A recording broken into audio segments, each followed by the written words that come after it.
माणसानं जन्माला आल्याच्या नंतर कसं जीवन जगलं पाहिजे हे आपल्याला रामायण नावाचा ग्रंथ आणि भगवद्गीता नावाचा ग्रंथ शिकवतो. माणसानं कसं मरावं हे आपल्याला श्रीमद भागवत महापुराण नावाचा ग्रंथ शिकवतो.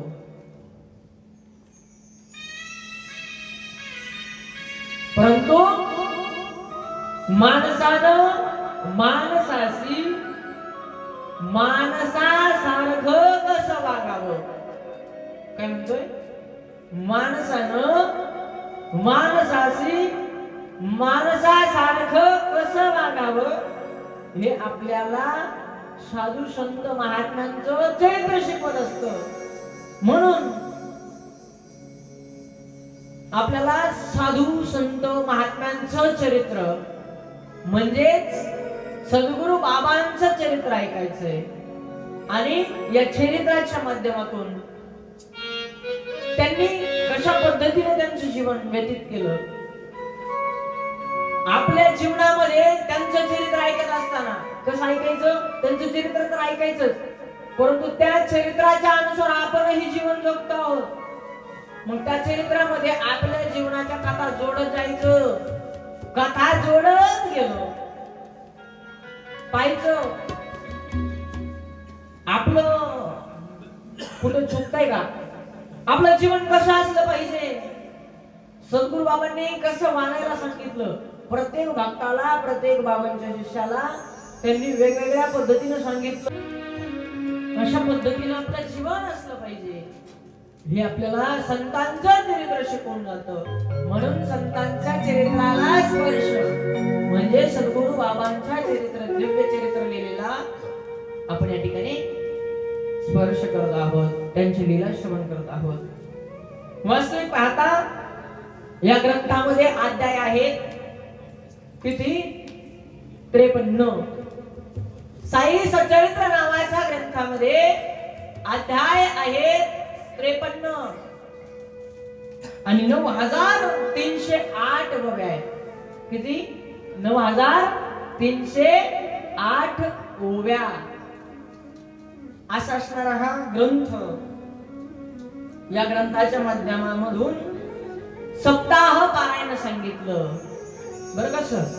किती, सप्ताह पारायण. आपला कार्यक्रम 3 दिवसाचा आयोजित केला आपण, पण 7 दिवसांचं सप्ताह पारायण सांगितलं.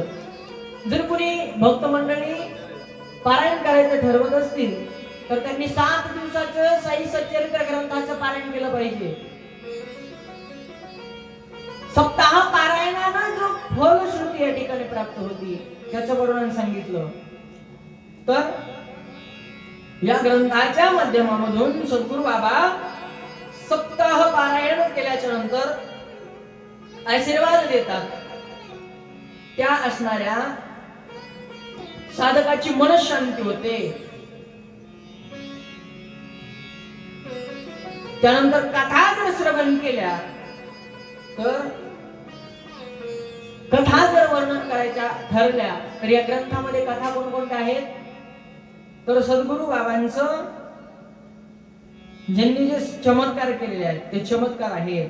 त्यानंतर भक्तांचे अनुभव याच्यातून सांगितले. त्याच्यानंतर उदीचं महात्म्य सांगितलं. बाबा जे उदी द्यायचे, भस्म द्यायचे, ती उदी कुठून निर्माण व्हायची, त्या उदी निर्माण करण्यासाठी सद्गुरु बाबा काय करायचे हे सर्वच्या सर्व त्या ठिकाणी या ग्रंथामध्ये वर्णन केलेलं आहे. सद्गुरु असणाऱ्या बाबांचं प्रागट्य झालं. बाबांचा जन्म त्या ठिकाणी झाला. साधू संत महात्मे जन्माला येत नसतात तर त्या प्रगट होत असतात, कारण की ते देवाचे स्वरूप असतात, देवाचा अंश असतात. साधू संत सांगतात प्रमाणाच्या द्वारा काय म्हणतात, देवते संत निमित्त त्या प्रतिमा देव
निमित्त असतं. देव वेगळा आणि संत वेगळे असं आपल्याला वाटतं, परंतु देव आणि संत मात्र वेगवेगळे नसतात. देव आणि संत एकच असतात. सांगून जाईल मी तुम्हाला. त्या ठिकाणी देव हा दृष्टांचा संहार करण्यासाठी येतो, नाहीतर सज्जनांचं रक्षण करण्यासाठी. एक प्रमाण आहे. मी कथा सांगतोय ती कळते ना सर्वांना? इकडं कळतं ना? हा, एक प्रमाण आहे. काय प्रमाण आहे? भक्ता राखे पायापाशी आणि दुर्जनाशी संवारी. भक्ताला पायापाशी राखण्यासाठी म्हणजे त्याचं रक्षण करण्यासाठी देव अवतरित होतो. आणि दुसरी गोष्ट, दुर्जनाशी संवारी, दुष्टाला मारण्यासाठी देव येतो. मग तुम्ही आणि मला सांगा, आपण इथं बसलेले किती जण दुर्जन आहोत की देव आपल्याला मारण्याकरता येईल?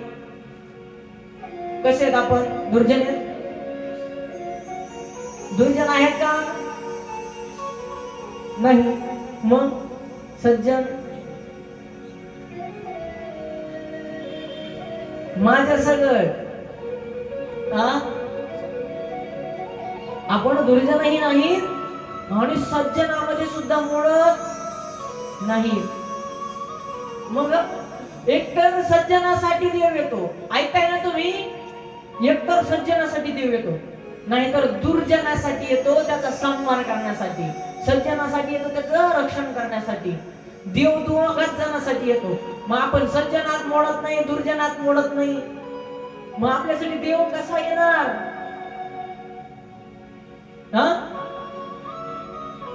मग आपल्यासाठी देव संताच्याच रूपाने येतो. ते म्हणजे कसं? तर जगद्गुरु तुकोबा एका प्रमाणाच्या द्वारे सांगतात, हरी माझ्या विठोबाचा कैसा प्रेम भाव,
माझ्या विठोबाचा कैसा प्रेम भाव. त्या अखिल कोट ब्रह्मांडाने पंढरीश पांडुरंग परमात्म्याचा किती माझ्यावरती प्रेम भाव आहे की तो परमात्मा माझ्यासाठी गुरु रूपानं प्रगट झाला. श्री गुरु रूपानं तो देव येतो, सद्गुरु रूपानं तो देव येतो, त्यानंतर तो देव संतांच्या रूपाने येतो. म्हणून आपल्याला तारण्यासाठी देव गुरुच्या, सद्गुरूंच्या, श्री गुरूंच्या, संतांच्या रूपाने येत असतो. तसंच साधू संतांच्या रूपाने म्हणजे सद्गुरू बाबांच्या रूपानं आपल्याला सांगण्यासाठी देव आलेला आहे. सद्गुरू बाबा त्या ठिकाणी पाथरी या गावामध्ये, कोणत्या?